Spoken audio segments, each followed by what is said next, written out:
Heute geht es um Kompressionstherapie mit Kurzzugbandagen. Idealerweise nimmt man 2, weil man ein besseres Widerlager hat und eine bessere entstauende Wirkung hat.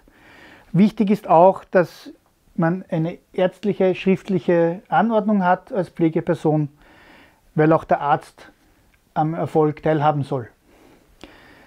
Ich zeige heute eine Technik mit einem Baumwollschlauch darunter, eine Unterpolsterung und 2 Kurzzugbandagen. Wichtig ist, dass die Bandage so breit ist wie das zu bandagierende Körperteil. Wenn es zu schmal ist, schnürt es ein. Wenn es zu breit ist, macht es Falten, und Falten wollen wir nicht. Der Baumwollschlauch ist 2,5 Mal die Beinlänge. Das zieht man dann an.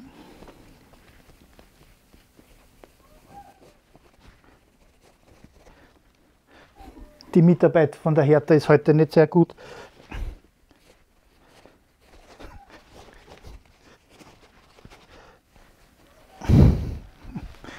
Das habe ich mir leichter vorgestellt.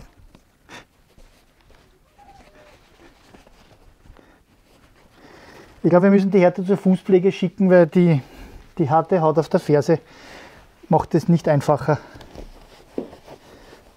Optimal.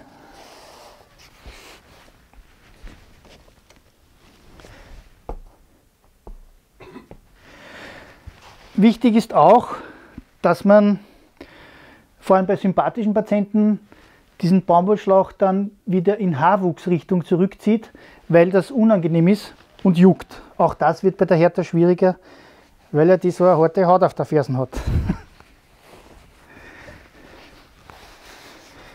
Also man zieht den Baumwollschlauch in Haarwuchsrichtung zurück, damit man dann den Juckreiz nicht als Problem hinterlässt.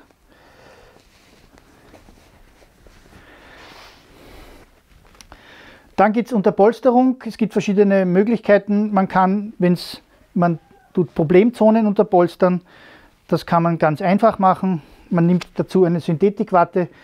Die Baumwollwatte ist zu warm und klumpt, wenn es feucht ist. Das wäre so das Minimum im Knöchelbereich. Was die Compliance erhöht, ist, wenn man diese Unterpolsterung schön zügig anlegt. Der Vorteil bei einer Synthetikwatte, kann ich diese schmalen Dinge, auch wenn ich es leicht ziehe, ohne Falten anlegen. Wichtig ist im Knöchelbereich, im Ristbereich und Achillessehnenbereich zu unterpolstern.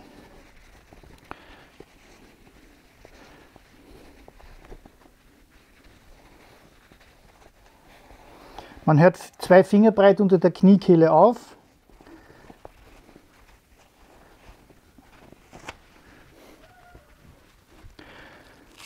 Dann nimmt man 2 Kurzzugbandagen. Ich fange immer bei den 10 Grundgelenk an. Man definiert einen Zug und mit diesem Zug rollt man die Binde am Bein ab.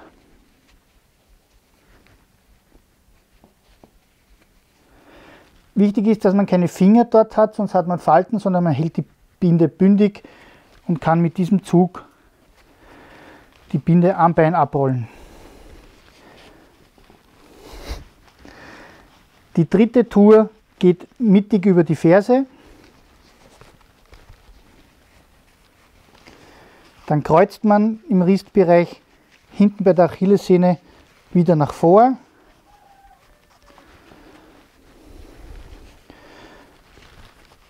Und dann mit aufsteigenden Touren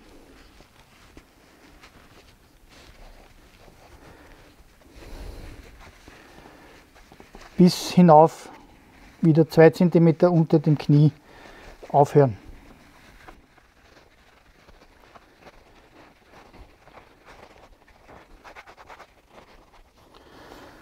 Dann hat man die hoffentlich vorbereiteten Klebestreifen.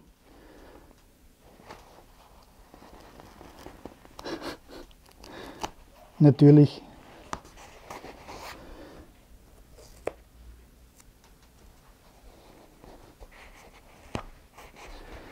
Das war die erste. Um eine gute entstauende Wirkung hat, braucht man zwingend 2 Bandagen. Die erste haben wir von links nach rechts bandagiert, die zweite ist jetzt gegengleich von rechts nach links. Fängt man beim Knöchelbereich an, mittig über die Ferse. Kreuzt hier wieder im Bereich des Wrists, weil wir den höchsten Druck im Knöchelbereich brauchen und der kontinuierlich nach oben hin abnimmt. Das erreicht man eben mit dem gleichmäßigen Zug. Je größer der Umfang, desto geringer wird der Druck, weil sich der Druck umgekehrt proportional zum Umfang entwickelt. Und dann quer aufsteigend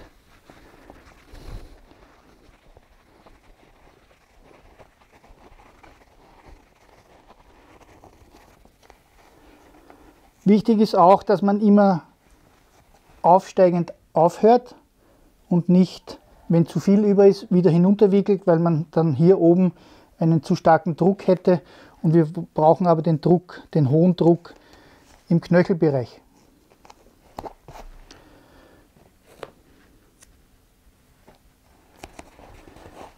Bevor der Patient geht, sollte man auch so einen sogenannten Steigbügel anlegen, damit die Binde, wenn der Patient mobil ist, nicht verrutscht. Und am schwierigsten ist es im Fersenbereich.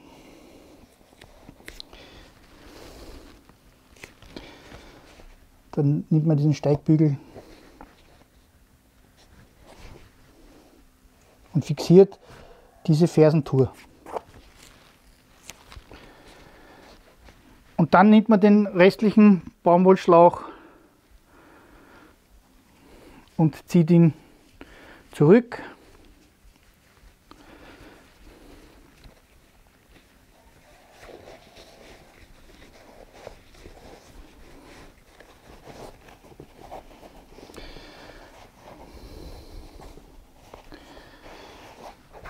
Der Vorteil ist, es verrutscht hier nichts und der Tragekomfort ist optimal. Nur der Baumwollschlauch ist zu kurz.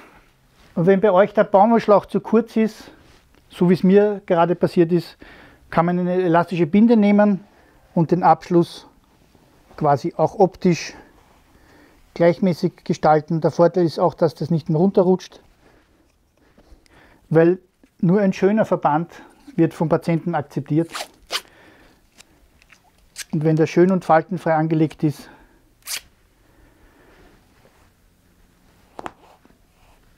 bleibt er auch länger oben. Das war's von mir.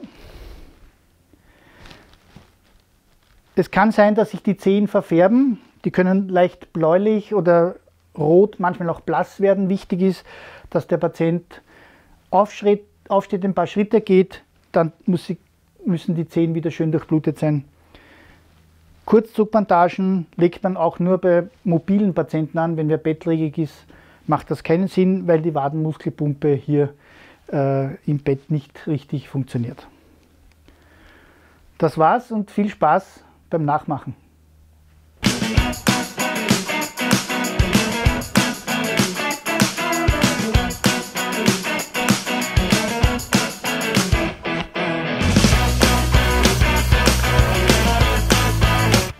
Und jetzt abonnieren.